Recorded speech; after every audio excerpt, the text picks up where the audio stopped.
गुरु ध्यान धरो तुम मन में, गुरु नाम सुमर छिन छिन में।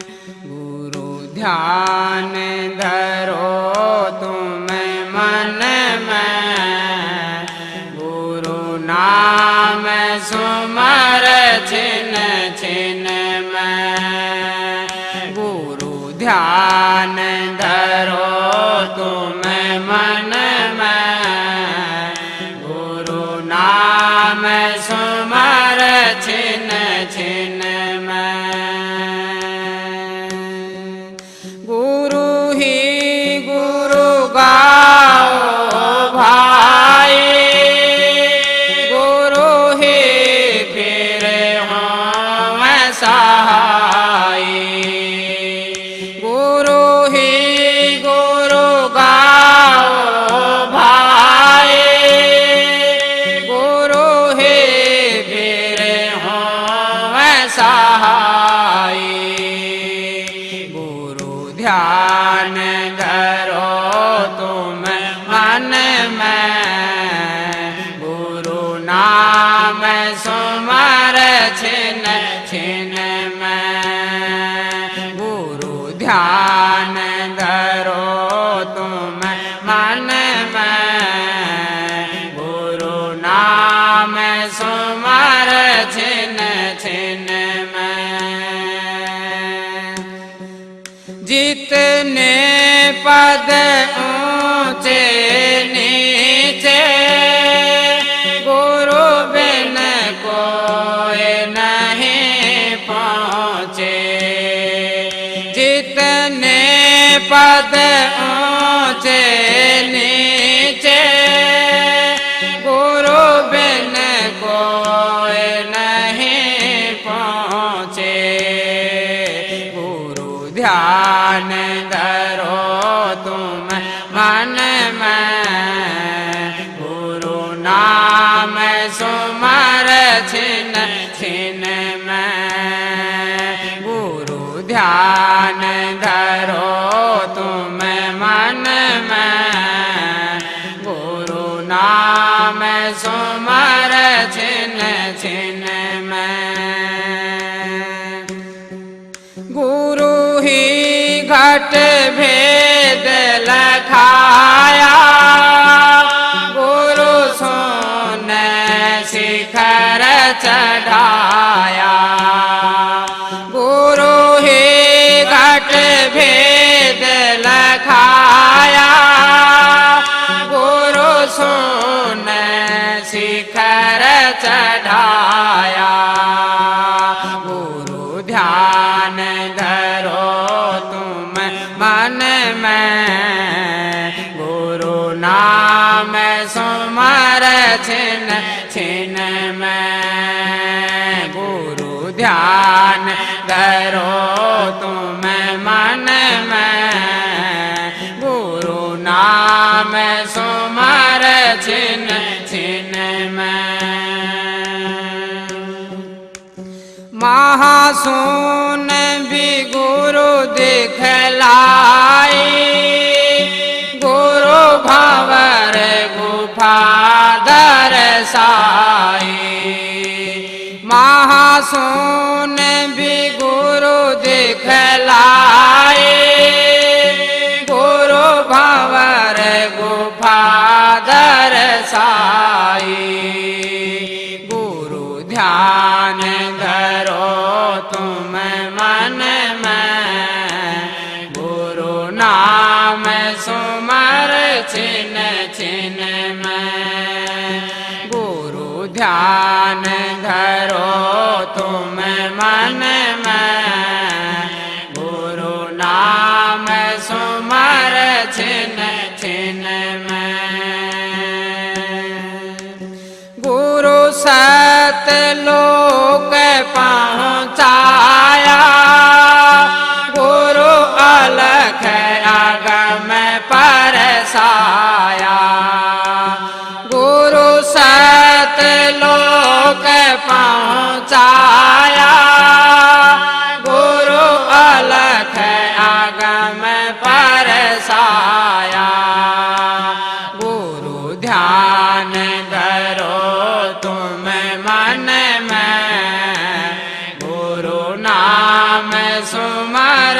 छिन छिन में। गुरु ध्यान धरो तुम मन में, गुरु नाम सुमर छिन छिन में। गुरु ही सब भेद बखाना, गुरु से राधा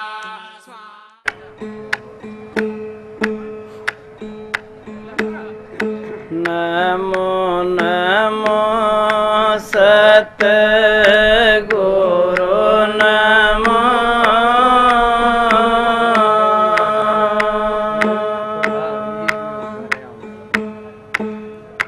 नमन करूं जे हर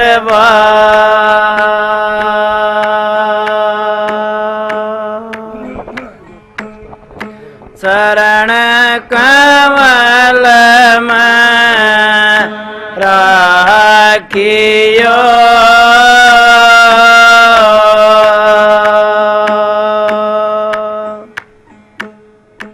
मेरे सतगुरु सरजन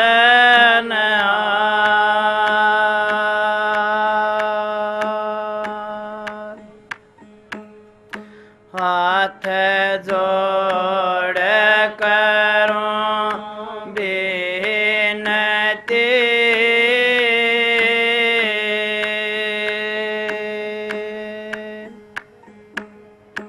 शरण नेवाओं से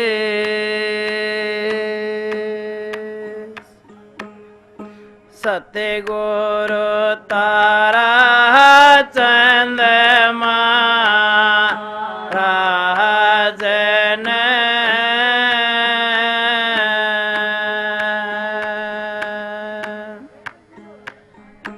नाम दिया बख्शिश गुरु जी मारे।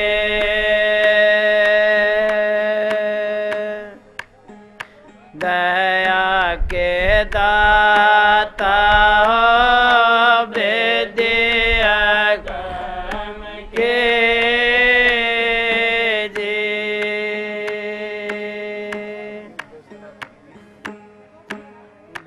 करूं विनती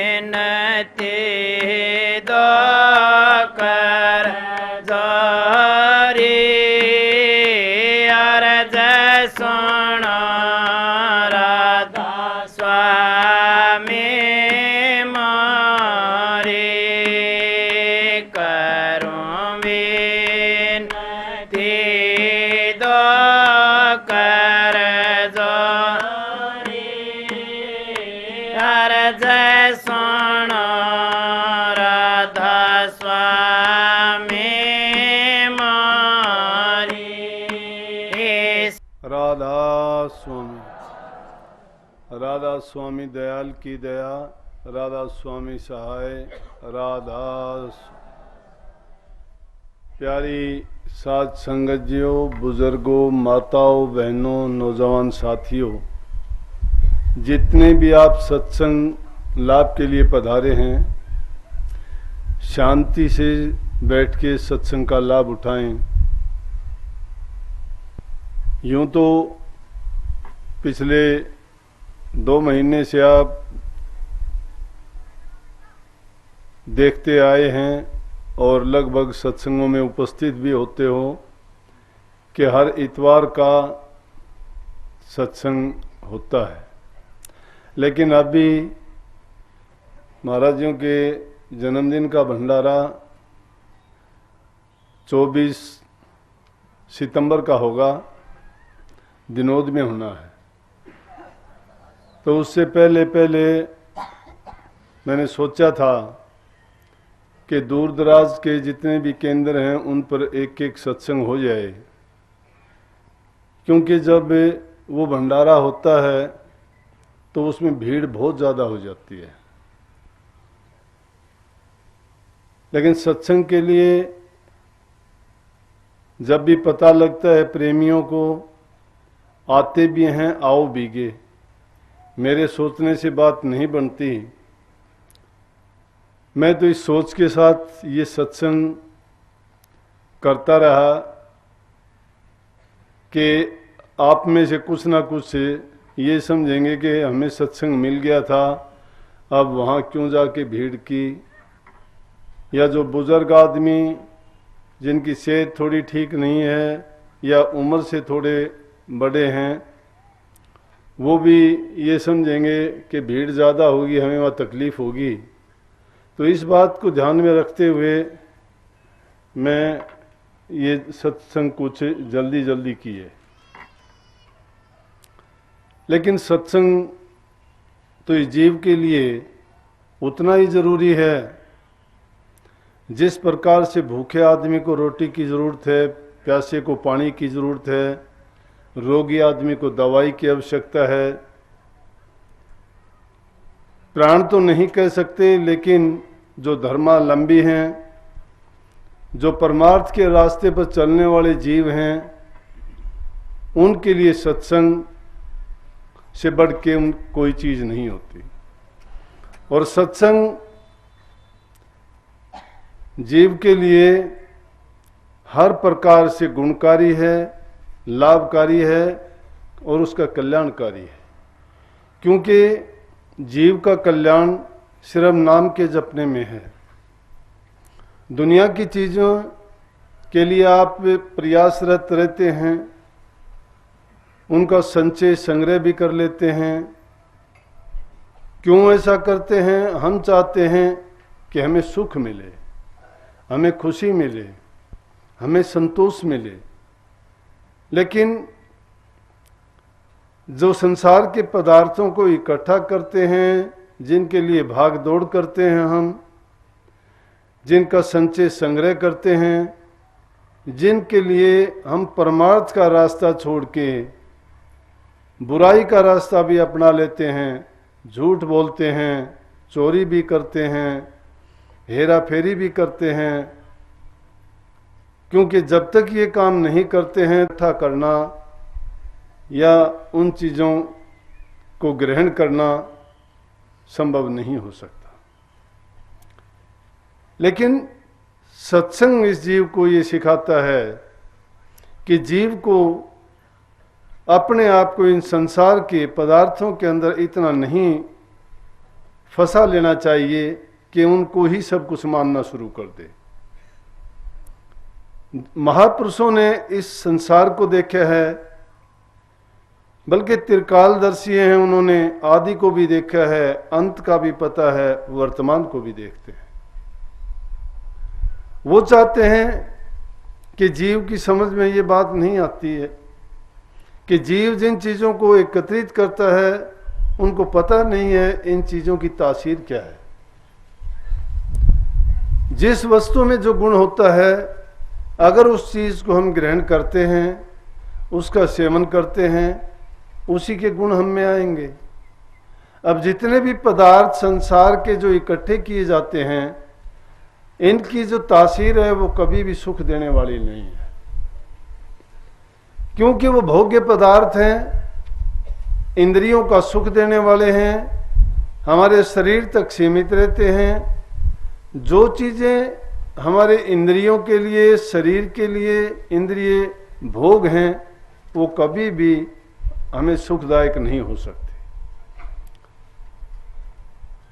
उनका शुरू में हमें लगता है कि उनमें आनंद है, सुख है, लेकिन परिणाम जब उनका देखते हैं तो दुख में परिवर्तित हो जाता है। तो ये जीव किस लिए छटपटाता है कि मुझे सुख मिले, लेकिन इनमें वास्तविक सुख नहीं है, क्षणिक सुख है। स्थायी सुख ना होने की वजह से इन संसार की चीजों में जीव फंसने के बाद में अंत टाइम जब आ जाता है, उस वक्त में इसमें ये क्षमता नहीं रहती कि वो कुछ कमा सके, कुछ कर सके या उस चीज को हासिल कर सके जो इसको स्थायी शांति और सुख दे। क्योंकि स्थायी सुख और शांति किस चीज में है? वो नाम में है। नाम महापुरुषों से मिलता है। अब जमाना ऐसा है कि लोगों ने गुरु की परिभाषा भी बदल दी, धर्म की परिभाषाएं भी बदल दी। पहले जो महापुरुष चाहते थे वैसा जीव करता था, अब जैसा संसारी जीव चाहते हैं गुरु बन के वो भी वैसा ही काम करते हैं। संतों का रास्ता था त्याग का, तप का, साधना का, लेकिन हम किस झमेले में फंस गए कि ना तो हम त्याग के रास्ते को पकड़ पाए हैं, ना ही हमारे अंदर साधना करने की क्षमता है और ना ही तप कर सकते हैं, क्योंकि हमारा मन भटका हुआ है इन पदार्थों में। लेकिन जब महापुरुषों के पास जाते हैं, अपने आप को समर्पण करते हैं, तन से, मन से, धन से हम अपने आप को पूरी तरह से उनके अर्पण कर देते हैं। जो कुछ है वो उनका मान लेते हैं। जैसे कहने को आसान है ये बात, सुन के मैं भी कहता हूँ, आप भी कहोगे, पुस्तकों भी में मिल जाएंगी और कहीं भी आपको ये इनका सुनने को कहीं ना कहीं मिल ही जाएंगी यही बातें। लेकिन जब वो बातें जब तक अपनाई नहीं जाती हैं, उन पर अमल नहीं किया जाता है, तब तक उन बातों का कोई महत्व नहीं होता। परंतु इन चीजों को अगर ग्रहण करना चाहते हैं तो उनका सबसे सरल तरीका है कि इंसान के दिल में शांति हो। जब तक संतों ने सारा का सारा दोष मन पे मंड दिया कि हम अगर संसार को जीतना चाहते हैं, अगर अपने आप को उस स्थायी सुख में ले जाना चाहते हैं, तो मन को रोक लें। मन क्या करता है, मन है क्या, मन कहाँ रहता है, इसका हमें पता ही नहीं है। जो भी जितने काम करते हैं, जितने भी उठने वाली कल्पनाएं हैं, जितनी भी हमारी सोच है, जितनी भी हमारी चाह है, जो भी हमारी इच्छाएं हैं, जो भी हमारी कामनाएं हैं, इनका जन्मदाता मन ही है। तो महापुरुषों ने क्या कहा कि मन को काबू करो। अब इस मन के चारों ओर से जिस प्रकार की चीजें, जिस प्रकार की संगति, जिस प्रकार का माहौल इसको मिलता है, ये मन भी उन्हीं में मिलके उन जैसा ही रंग बना लेता है। जहां कहीं भी जाते हैं, अगर किसी ऐसी जगह जाते हैं जहां पे उदासी है, तो अगर मन हमारा अंदर से उदास ना भी होगा तो भी हमें उसका एक बहाना बन के उदासी दिखानी पड़ेगी। एक खुशी का माहौल है, वहां जब जाएंगे, चाहे हमें अंदर से कोई और बात हो, लेकिन फिर भी हमें बाहर से वो खुशी दिखानी पड़ेगी। सत्संग में जब जाते हैं, अगर हमारा ध्यान सत्संग में है तो दूसरी चीज़ों की हमें परवाह ही नहीं है, क्या होता है क्या नहीं होता है। इसीलिए सत्संग में बैठ के कहते हैं ना कि भाई गर्मी सर्दी हमें महसूस नहीं हुई, पहले तो लगती थी, लेकिन जब सत्संग शुरू हुआ हमें पता ही नहीं लगा, टाइम का पता नहीं लगा, कब से कब निकल गया।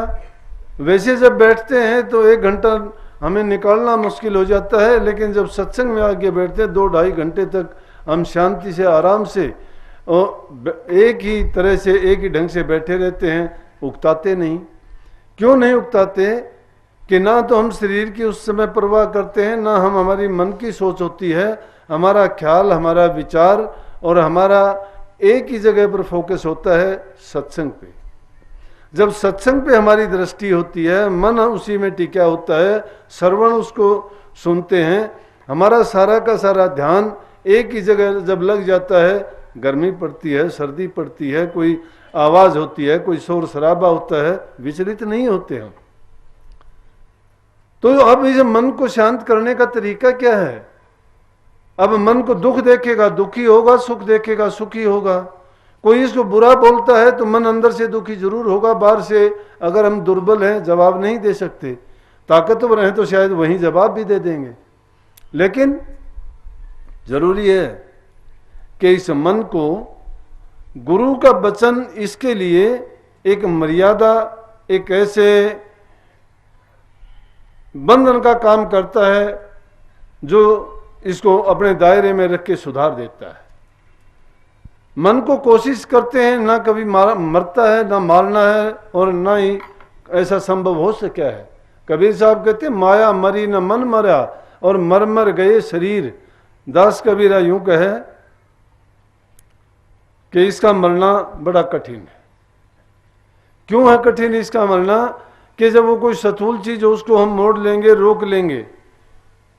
ये तो हमारे मन में उसी प्रकार से है जिस प्रकार राम रोम रोम में रम्या हुआ है। मन भी हमारे शरीर में प्राणों के साथ रम्या हुआ है। इसलिए कि हम जिस हालात में रहते हैं उस हालात को, उस वातावरण को ऐसा अच्छा पवित्र बनाएं कि जिसके कारण हमारे दिल को सुख और शांति मिले। जहाँ सुख नहीं है, जहाँ शांति नहीं है, जहाँ कुमति है, जहाँ दुख है, जहाँ लड़ाई झगड़े हैं, जहाँ आपसी तकरार है, ईर्ष्या है, निंदा है, वहाँ आप कभी भी भक्ति के रास्ते पर नहीं चल पाओगे। जिन घरों में प्यार प्रेम नहीं है, रामायण में आया है कि जहाँ सुमति वहाँ सुख नाना, जहाँ कुमति वहाँ दुख विदाना। जहाँ सुमति है, सुमति क्या है?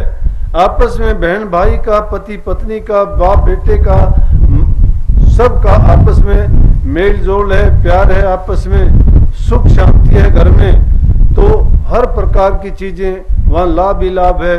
कोई किसी प्रकार का ना दुख होता है। क्यों? उस घर में